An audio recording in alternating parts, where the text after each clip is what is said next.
No, Mr. McCain, Obama and his friends do not respect the Constitution. I just thought I'd underscore that point. We have a caller, David Hedrick, who has become famous as the Marine who stood up to Congressman Baird. He's calling from Washington State, listening on KPAM. How are you, my friend? I'm doing fabulous, Mark. It is great to talk to you. I am a huge fan. I have to tell you, you are the leading voice that got me off the couch and out doing something, trying to change this country. Is that right? Yep, that is a fact. I listen to you every day. It's, well, you know, in your book, I can't even tell you how many copies of it I've bought. I have it sitting on my bookshelf. I've read it myself 2 or 3 times now. I've read it twice, and I go through it occasionally to refresh my memory when I'm in a hot debate. I've given it to most of my friends and my family members. If a liberal wants to challenge me, I tell them, until you've read this, you don't have an intellectual foot to stand on. So read the book first, and then we'll talk about it. Well, David, let me tell you something. We're all very, very proud of you. Thank you. And you stood up there like a real man, and you were respectful, as a matter of fact, but you're frustrated with this guy, as you are with all these people, as am I. And I want to thank you, number one, for your service to your country in uniform and out of uniform. This is very important. People need to take your lead, David. And I just want to remind people, do we have any audio there of David the other day? I didn't want to, I didn't know if you were a listener or not. I knew you were deluged with media. I didn't want to bother you. I'm thrilled you called in. How much time do we have in this segment? Do we have time for one of the audio? All right, David, here's yourself. Hang on, go. That I'm a Marine Corps vet. Thank you, David. And like you, I did swear an oath to defend my Constitution against all enemies, foreign and domestic. Yeah. Now, I heard you say tonight about educating our children, indoctrinating our children, whatever you want to call it. Well, I didn't say indoctrinating. Stay away from my kids. I also heard you say that you're going to let us keep our health insurance. Well, thank you. It's not your right to decide whether or not I keep my current plan or not. That's my decision. I love that, brother. I mean, I'm so proud of you. Thank you, thank you. A lot of people have gotten, a little upset. They're like, well, you were yelling and you were angry, and it's like, yeah, I am angry. There's someone trying to take my freedom away from me. He's there. He's spitting on my Bill of Rights. He's spitting on my freedoms. He's trying to take them away from me, take them away from my kids. And it's like, you want yelling? What do you want me to do? Whisper? Well, first of all, you weren't yelling. You want to see yelling? Look at the left-wing nut jobs who oppose the war. That's yelling. You were very respectful. You gave the man an incredible amount of respect. Now, I want you to hold on to the next segment, if you will, because we have more audio of David, Mr. Producer. We do. Just to remind people. Now, you've had a lot of attention. Any negative attention? Oh, there's been quite a bit. I don't know if you've seen the whole video, but at the end I go back and I kiss my wife, and she's holding my little 3-month-old daughter, and I'm not even going to repeat some of the things that have been said about her, and I've been called everything from that makes me more furious than anything. I mean, the stuff they've called me a Nazi and a skinhead, and I'm a white supremacist and all of that, and that's fine. I can deal with that. But making fun of a 3-month-old little girl, that just takes it to a whole. All right, don't hang up, brother. We're going to come right back with you, David Hedrick. We'll be right back.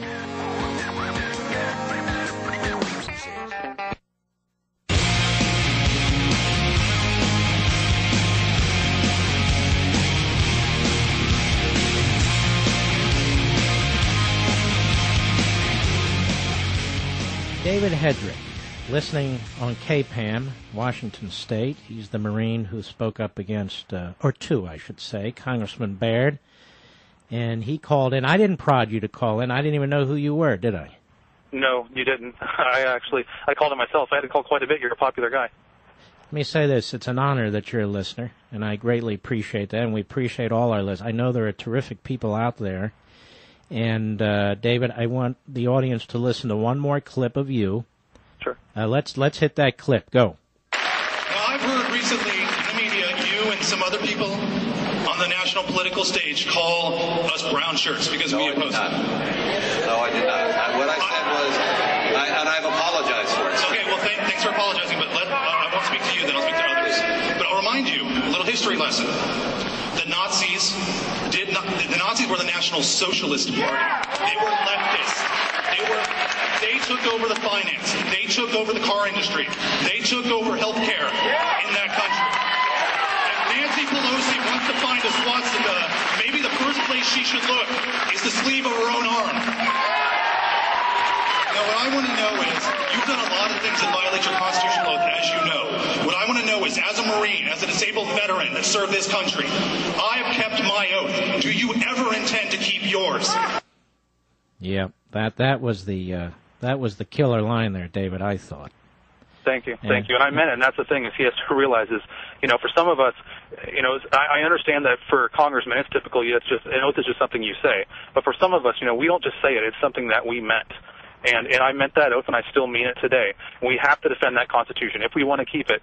There's some of you out there that are listening right now, and you're thinking, well, they're not talking to me. And it's like, when Mark is talking, he is talking to you. You need to get out there and fight for your freedom, because no one's going to do it for you. And freedom's not going to sit there and wait for you. You have to take it, because if you're not fit to fight for freedom, you will not keep it.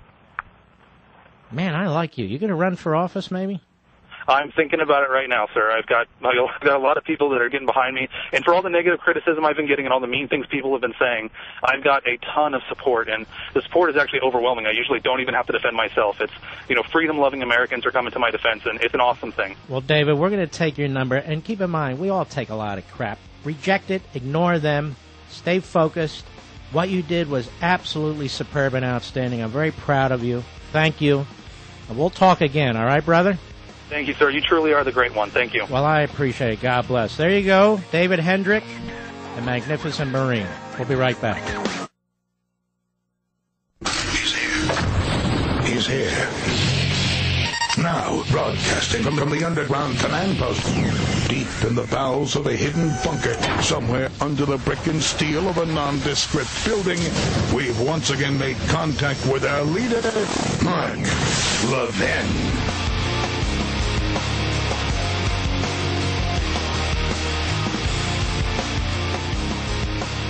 Hello, my friends. This is Hour 2. I'm Mark Levin. Our number, 877-381-3811. 877-381-3811. You, too, could be a David Hendrick. Speak out. Go to these events. Stand up and be counted. And keep it up, keep it up, keep it up. As a matter of fact, you're so effective, those of you who are keeping it up, that the Democrats are planning, about 1,000 events over the next 2 weeks. Nothing spontaneous, mind you. By the way, who is putting the big money, the special interests, all these resources behind their little rallies? The Democrats on the left, not us. David Hendrick is inspired by a book. He's inspired by this show and probably other shows. He's a man of substance.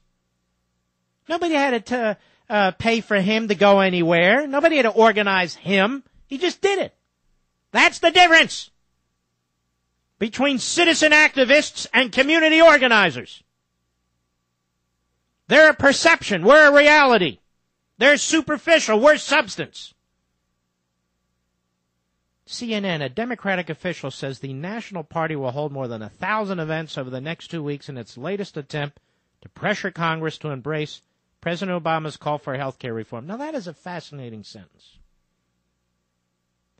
So, Democrats are going to organize 1,000 events over the next 2 weeks to put pressure on Democrats in Congress. Do I have that about right? Organizing for America. Now, I've been calling these people brown shirts because they call us brown shirts. But I'll just call them goons.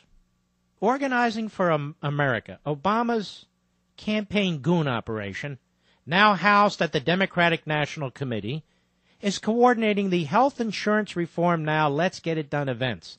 So, maybe 3 guys with a couple of beers watching football talking about health insurance. That's one event. So who knows what the hell they mean by 1,000 events. But these are events sponsored by, paid for, and organized by the DNC and Obama's Organizing for America goons. It's not spontaneous. It's not a citizen effort. It's community organizing a la Saul Alinsky.